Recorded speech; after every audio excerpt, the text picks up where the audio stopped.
بسم اللہ الرحمن الرحیم۔ وہ صحابی جنہوں نے ایک بھی نماز نہیں پڑھی اور وہ جنتی ہیں، وہ صحابی ہیں عمر بن ثابت، جو کہ اسیرم کے لقب سے مشہور تھے۔ ہمیشہ اسلام سے منحرف رہے۔ جب احد کا دن ہوا تو اسلام دل میں اتر آیا اور تلوار لے کر میدان میں پہنچے اور کافروں سے خوب قتال کیا، یہاں تک کہ زخمی ہو کر گر پڑے۔ لوگوں نے جب دیکھا کہ اسیرم ہیں تو بہت تعجب ہوا اور پوچھا، اے عمر، تیرے لیے اس لڑائی کا کیا داعی ہوا؟ یعنی کہ وہ کون سی وجہ ہے جو آپ کو اس لڑائی میں لے کر آئی ہے؟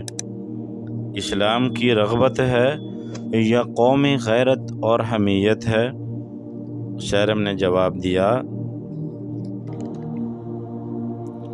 بلکہ اسلام کی رغبت مجھے یہاں لے آئی ہے۔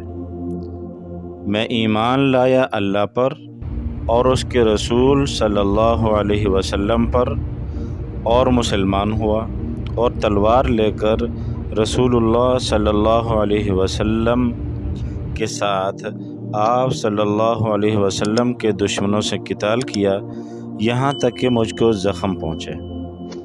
یہ کلام ختم کیا اور خود بھی ختم ہو گئے۔ بلا شبہ وہ اہل جنت میں سے ہیں۔ حضرت ابو ہریرہ رضی اللہ تعالی عنہ فرمایا کرتے تھے کہ بتلاؤ وہ کون شخص ہے جو جنت میں پہنچ گیا اور ایک نماز بھی نہیں پڑھی؟